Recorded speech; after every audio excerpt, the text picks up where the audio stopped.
plein sujet de l'inflation, la crise énergétique. Est-ce que ça peut impacter une petite entreprise comme la vôtre ?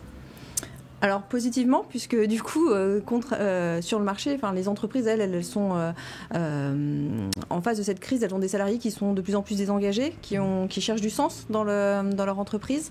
Et du coup, c'est là où on peut intervenir avec des kits d'animation, des solutions pour justement redonner du sens aux collaborateurs, leur redonner envie d'aller sur site, puisqu'avec le télétravail, en plus, il y a une forme de proximité qui s'est perdue avec l'entreprise. Donc c'est plutôt un élan positif en fait pour nous, justement. Vous trouvez que le télétravail, ça a distendu un petit peu les liens dans les entreprises ? Alors ça les a à la fois distendus et à la fois au contraire resserrés, puisque en fait les collaborateurs sont en attente en fait que maintenant quand ils viennent sur site, ils sont en attente de quelque chose qui fait sens. On vient sur site pour vraiment trouver du sens, se retrouver, avoir des moments de convivialité. Donc c'est vraiment là où on observe vraiment ça sur le terrain.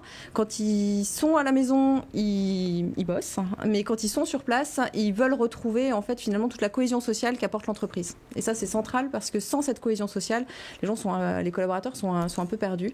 Donc, pour des équipes qui étaient déjà constituées avant la crise et avant le télétravail, finalement, la solidarité était déjà en place et finalement, les liens se sont resserrés. Ce qui est le plus compliqué pour les entreprises, c'est le onboarding, c'est-à-dire pour les nouveaux collaborateurs qui, eux, n'ont finalement pas les codes de l'entreprise, pas la culture de l'entreprise. Et finalement, c'est cette proximité-là qu'il faut reconstruire.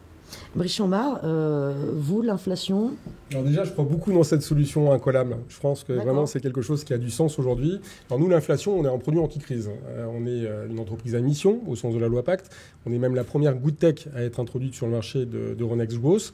Et l'une de nos missions, c'est justement préserver le pouvoir d'achat. Donc aujourd'hui, quand on parle d'inflation, automatiquement, on regarde le pouvoir d'achat. Dernière étude Ipsos qui a été mise en place il y a 2 ans maintenant, qui a été fait sur une base INSEE consommation des familles, démontre que grâce aux solutions Obiz, on fait en moyenne 2125 € d'économie par an. Donc ça, directement, ça vient contribuer à lutter contre l'inflation. Alors, on a des dispositifs qui vont aussi soutenir l'économie locale, qui vont préserver l'emploi. Quel type de solution vous proposez très concrètement ? Alors aujourd'hui, on a 3 actifs dans l'entreprise. Premier actif, c'est les collaborateurs. On a des expériences vraiment fortes au sein de l'entreprise, que ce soit en termes digital ou que ce soit en termes de négociation. Et on a un deuxième actif qui est une plateforme de technologie propriétaire qui aujourd'hui est considérée comme le couteau suisse du marketing relationnel. Donc on fait vraiment des programmes relationnels sur mesure pour des marques comme AXA, Vinci, EDF ou d'autres. Et ensuite on a un troisième actif qui est le plus important pour nous, qui est l'un des plus importants, qui est un réseau constitué de 40 000 partenaires avec qui on a négocié des offres exclusives. Dernière offre en date, on a négocié avec un leader dans la gestion des visites des monuments historiques en France et en Europe, avec une offre exclusive sur ces accès-là. Et donc, on va permettre, pour les clients de nos clients qui souhaitent accéder à des offres en lien avec le tourisme, par exemple, de bénéficier de tout ou partie du contenu qu'on aura négocié préalablement. Et ces offres exclusives que l'on est allé négocier, qui ne sont pas retrouvées aujourd'hui sur des sites ouverts, vont pouvoir contribuer à préserver le pouvoir d'achat. On a des offres sur des grandes enseignes, par exemple des Carrefour, des Auchan ou d'autres, chez qui on a négocié des pourcentages, y compris sur les promos ou sur les soldes en cours. Donc très clairement, on impacte la consommation courante. Et derrière tout ça, on a également négocié des offres sur l'activité du quotidien, que ce soit des restaurants, du shopping, des voyages, du sport ou autre chose. Chez Ours, le télétravail, les questions d'inflation, ça touche un petit peu les gens avec lesquels vous travaillez ? Alors, ça les touche naturellement. Nous, on est une toute jeune entreprise, parce qu'un média, c'est une entreprise avec des salariés. Nous sommes actuellement 7. Et pour constituer un esprit de corps, il faut qu'on soit le plus souvent ensemble possible.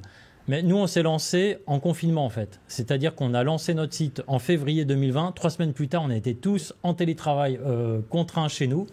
Et on a vu l'audience vraiment très fortement progresser parce que comme tous les médias numériques, tout le monde était devant son écran d'ordinateur. Donc, on ne sait pas comment ça se serait passé hors Covid, mais en tout cas, pour nous, ça n'a pas été négatif parce que la notoriété de notre média Ours s'est fortement développée.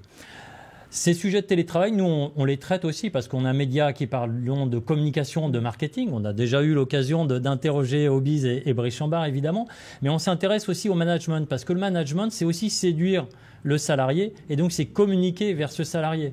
C'est travailler sa marque employeur en fait. Donc là, on touche à la communication. On est entre les ressources humaines et la communication.